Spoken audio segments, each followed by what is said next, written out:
Hi, Purple, it's me, your dear old friend from way back the day, Dad Manda. I'm delighted to see you've signed up for Dad Book. They've recently added this exciting new messenger service, so you may find yourself receiving messages from other dads like myself. Take care, not take care not to miss them. Okay. Okay. Matt, how about you? Avid music enthusiast, passion coffee drinker. You can find me most days selling bean juice over at Coffee Spoon or hanging out at the park with my amazing daughter. Hit me up about 80s no wave music. Message Matt. I like Matt.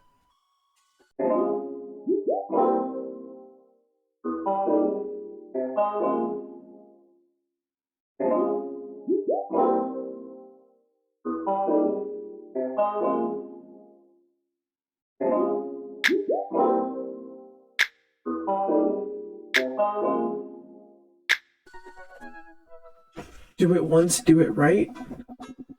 Uh, I navigate to Matt's dad book page and type out a message. Hey man, great getting to see you at the barbecue. We should definitely hang soon. You free later? 1 or 2 minutes later, I hear a ding and see Matt's response. Hey dude, I'd be so down for that. I'm actually catching a show tonight at the Sound Garden. Wanna come out? I think for a moment. I didn't know you were allowed to string that many words together to describe a band. Whatever, let's get out of our comfort zone. Am I going on a date? I log off of Dead Book and think for a second. Wait, when was the last time I went to a concert? What do you even do at concerts now? I spend most of the day pacing around the house and thinking about my relationship with the coolness. I mean, I always thought I was cool, at least relative to a bunch of other dads my age. Dad, what are you doing? I look over to see Amanda at the door, just getting home from school. Her eyes are a little puffy, almost as if she'd been crying. Hey, what's wrong, Panda? Oh, nothing, I'm fine. I just got sad because I realized that society collectively refuses to take pop music seriously, despite the fact that some of the most interesting musical innovations are coming out of that genre. I think it's just yet another thing we write off because we can't take young women or their interests seriously. Are you sure that's all you're so upset about? You have to tell me what's actually wrong. That's pretty messed up. Are you sure that's all you're so upset about? If there's, anything going on, I just want you to know that I'm here for you, and I'll always be here for you. Whether you need a shoulder to cry on or a strong dad to kick someone's butt, I'm only a phone call away. Thanks, Popsicle. I appreciate that. But I'm fine, really. I'm unconvinced, but I'll stop badgering her about it. I'm sure she'll tell me when she's ready. Anyway, what's up? Amanda, how do I be cool?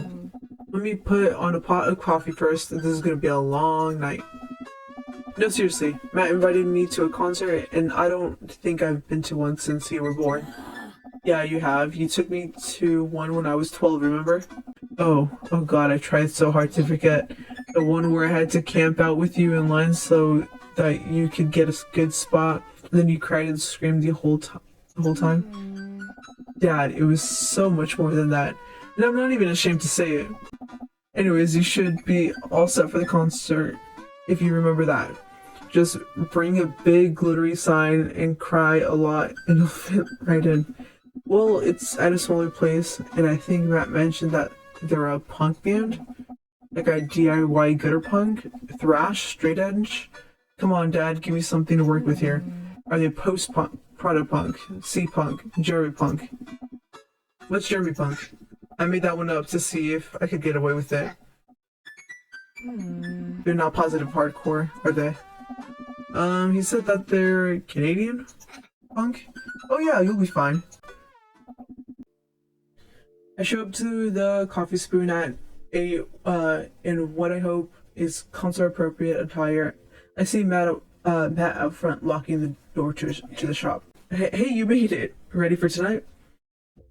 Well, it's been a while. Yes, of course, I definitely know what I'm talking about. Ready? I was born ready. Uh, man. I gotta admit, I haven't been to a real concert since Pet Rock's were cool. I have no idea what I'm in for. Did your daughter make you take her to one of those boy band concerts where everybody holds signs and screams and cries? Yeah. I got 2 lined up next month. I still can't get the glitter out of my car from the last one. Stay strong. But dude, I get to take you to your first concert in a long time. This is gonna be awesome. Just hang with me, Purple. You'll be good. This scene is super supportive. It'll be a blast. Wait, but in that first like thing where I said I was born ready, like, was that bad? Cause there was no like hearts or eggplants. I think that was bad. I think I made a bad choice. I'm a little sad. After waiting in a short line to get in, we finally find ourselves in a small venue. Matt, you made it. What? A younger kid runs up and high-fives Matt. The kid runs off and Matt turns to me shuddering. I get nervous when people surprise high-five me. Me too. I'm like a small animal. Loud noises and large groups of people frighten me. Do you also enjoy curling up in a patch of sunlight to take a nap? That's my favorite thing to do. A couple other people notice that Matt's in the crowd and yell, hey, as well. Matt waves and hugs a couple people. He seems really in his element here. Matt turns his attention back to me. I'm so afraid of all these people. Oh, let's go grab a beer. A couple more people notice Matt and tip their drinks at him. Seems like you're a popular guy out here.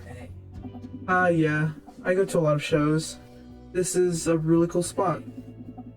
But it's sometimes like these where I realize I can only be charming and funny for about 5 minutes before I run out of stuff to talk about. And then I become keenly aware of where my hands are. And that there's no comfortable place in your mouth or your tongue to rest. God damn it, where do I put my tongue? See? Well, I've known you for more than 5 minutes and I still think you're charming and funny. Just you wait. We grab our drinks. This scene seems really friendly. I don't know why people wouldn't want to admit that they listen to it. Let's check out the merch. Matt and I walk over to a small booth in a corner of the room where a crusty-looking teenager guards a selection of shirts and records. He singles me out from across the room and hops up onto his chair. Step on up. Get your merch here. I got t-shirts, I got tank tops, I got all the gifts and accoutrements. A discerning concert goer of considerable taste might want you. I gestured to myself, my face flushing red. Yes, you look like a fella who knows their music. How's about a fine 12-inch long-playing vinyl record made and distributed by Pup, Canada's premier punk rock outfit. Tell you, good sir, please stop yelling at me. Well, see here, fine shopkeep, your enthusiastic salesmanship has aroused my interest and suspicion in equal parts. How can I, a consumer of the finer goods in life, trust your waves to be true of spirit? Fine question from a discerning patron. Okay, Pablo, you can give it a rest. The teen hops off his chair and takes a seat. Your friend looks lost, so I figured I'd give him the old razzle-dazzle. How the hell are you, Matt? Day by day, man. They do that thing where they high-five but also turn into a hug. Your mom doing better? She's still single. If you want to be my dad, I can make that connect. What? And have to deal with you every single day? Fair enough. Who's your bud? That's Purple. Thought I'd bring him out of concert, pal. Pablo leans close to Matt. Is Purple cool? Matt eyes me. I eye him back. He cracks a smile. Yeah. Oh my god, Matt, you're making me blush. No, I'm just kidding. Pablo brings me in for a bro hug. My dude! Pablo's a total card. Kid plays the hell out of the bass. Yeah, man. When are we starting our witch house band? You know I'm out of the game. It's a shame. You know, Vale would have slayed. It'll slay once you start actually making music instead of just printing a bunch of band shirts. We got the sickest logo. While Matt and Pablo talk, I check out the merch. These shirts are really nice. Looks like the opener's coming on. Let's get a spot up close. Matt and I walk over to the stage where a crowd begins to form. The band walks on stage and pick up a variety of strange instruments. Is that a harpsichord? Harpsichord? The lead singer addresses the crowd. He has a mandolin slug behind his back. Hey, what's up, everybody? We're Jonathan Jones and the Speakeasy Choir. My name's Daniel. Let's start the show. Oh no, these guys. But without time to respond, the band starts playing the most cacophonous noise I've ever heard. What is this? Mike doesn't say anything. He just hands me earplugs. Thanks. I put the earplugs in and whatever the hell is assaulting my ears gets a lot quieter. For a band this bad, they sure do seem to be having fun, I guess. That's what really matters. Jesus, did the cellist just break his bow in half? I don't get this. The set seems to go on forever. There's no breaks in the songs. I think one of the band members' job is specifically just to burn poetry on stage. I turned to Matt and tried to start a conversation. So you got a lot of concerts out here, huh? What? Ask again. So you go to a lot of concerts out here, huh? What? Should I... So you... yeah. Matt turns back his attention to the show. He can't hear me, so I stop and try to enjoy the music. Okay, no, this is impossible. How long have they been playing this same song? 10 minutes? 20? A year? Eventually the set ends, but only after the drummer sprains his ankle during his saxophone solo. They promised it was the part of the act as he was carried off stage crying. Matt and I pull our earplugs out. Man, that was something. I promise Pup is much better. I just have a lot of questions that I know I'll never get the answer to. Oh yeah, he sprains his ankle at every show.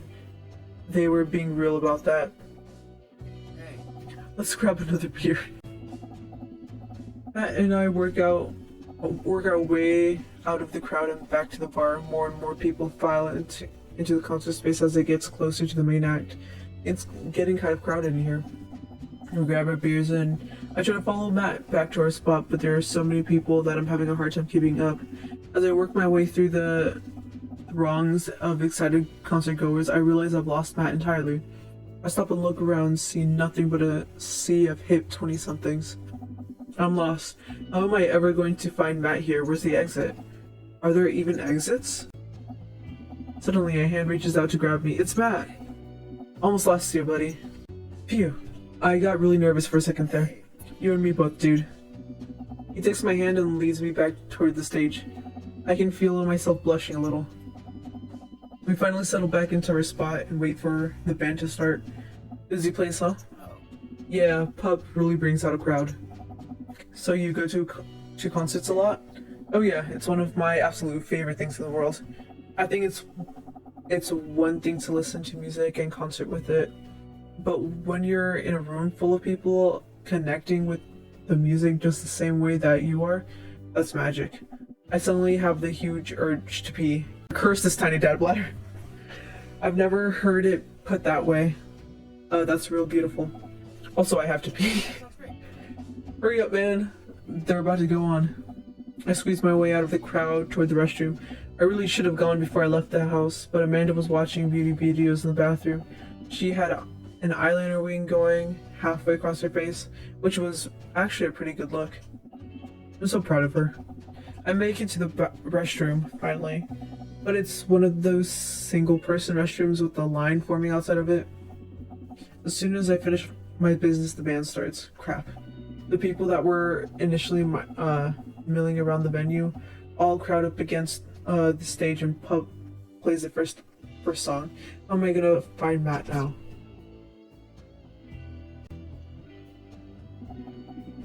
Everyone's rushing to the main stage to watch Pup play. I'm sure Matt will be up there too. I gotta get there without being trampled by these rowdy youths. Avoid the...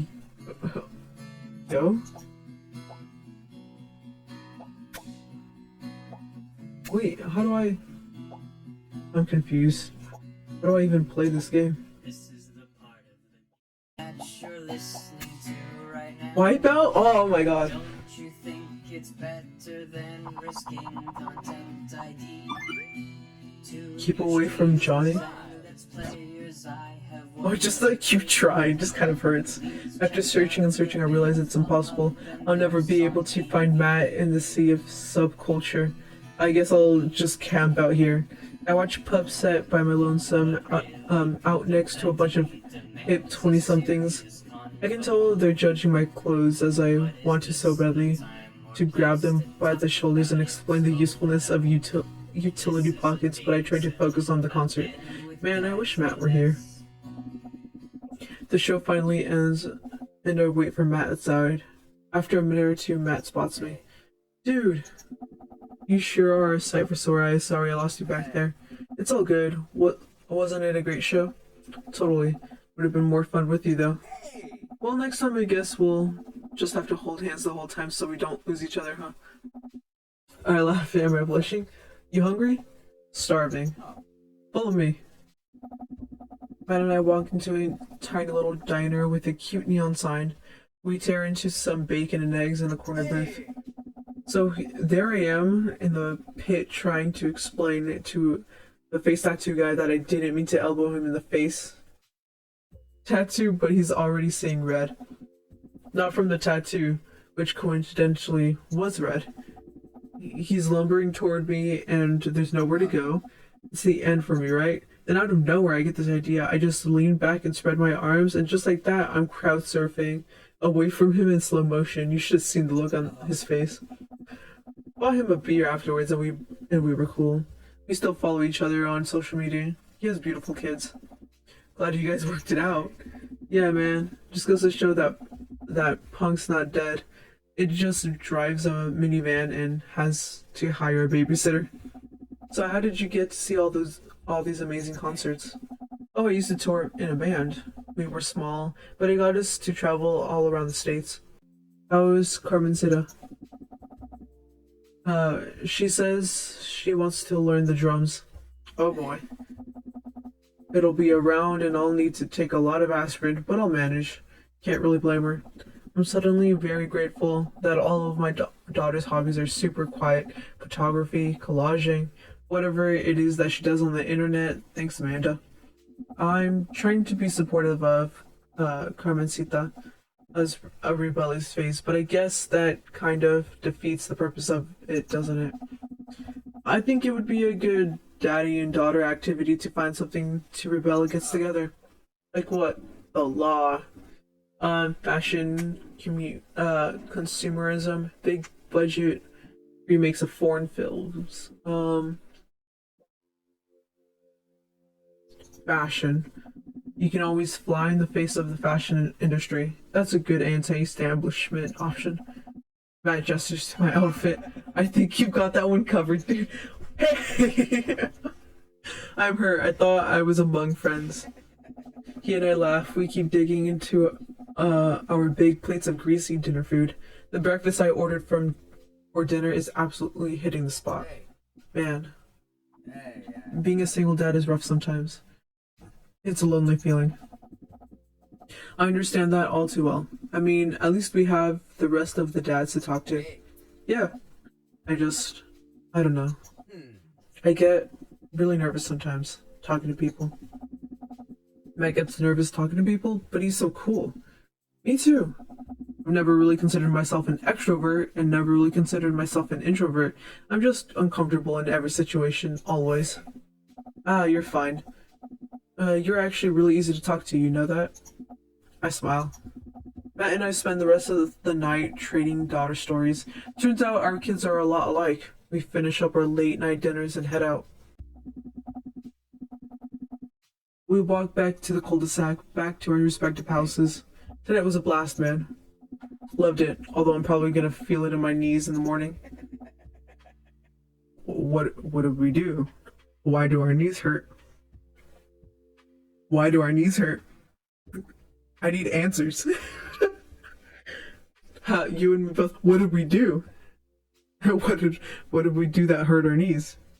I don't usually like going to these things alone. It was really cool to have you there with me. I'm glad. Hey. Alright, I'm calling it quits for the night. Stay cool, man. He called me cool. Matt called me cool. I walk into the house with my heart in my throat. Amanda pops her head out from her room. Hey, Pops. How was the show?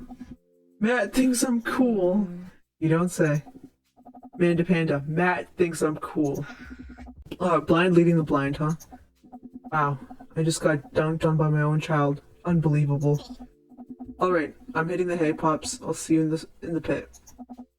Night, kiddo. Matt thinks I'm cool. Date complete.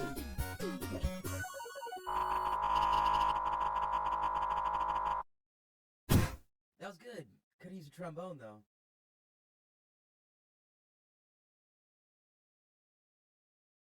Was it good? Was it a good date?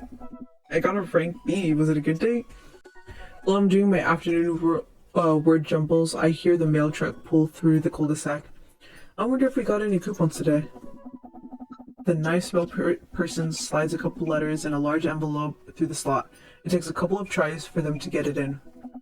Hey, my coupons! Take a closer look at the large yellow envelope.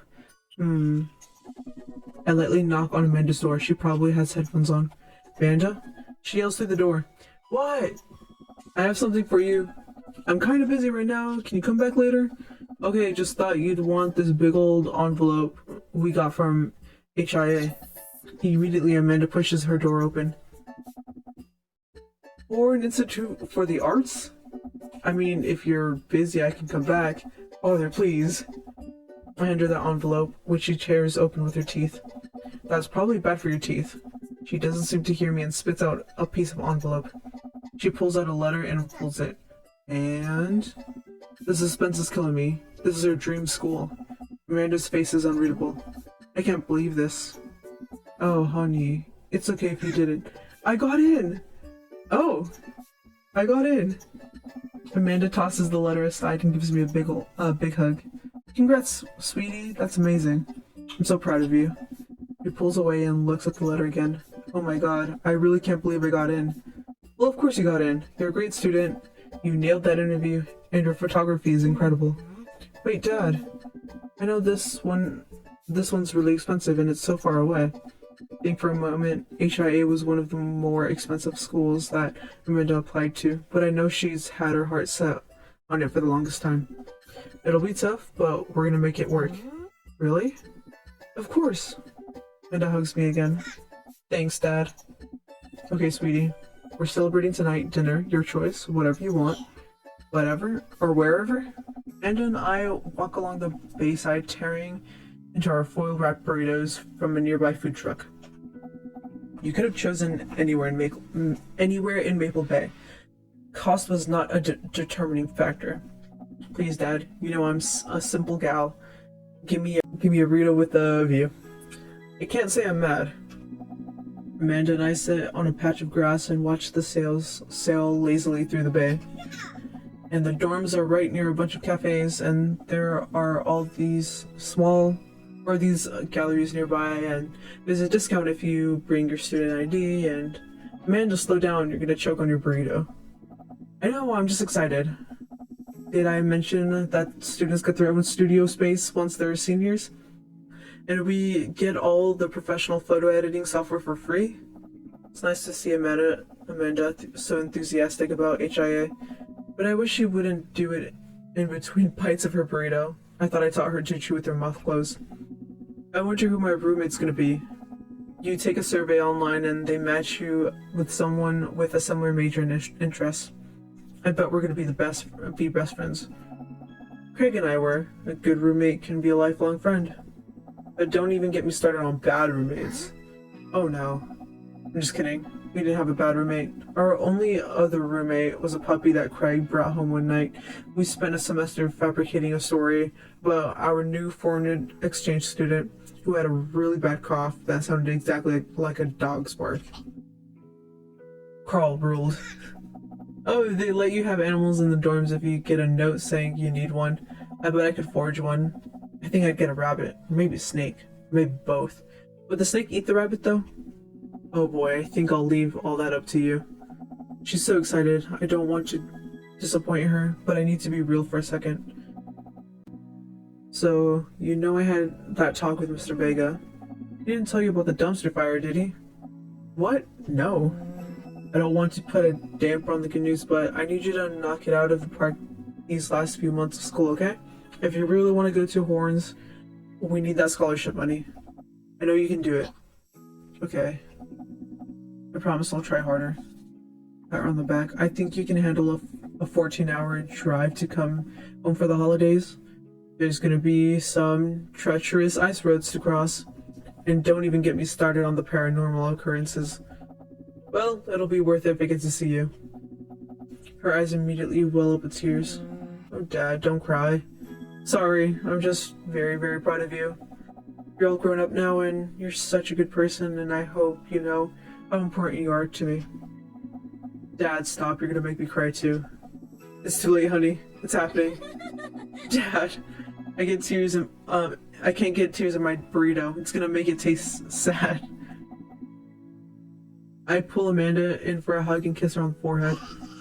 Love you, kiddo. Love you too, Pops. Oh.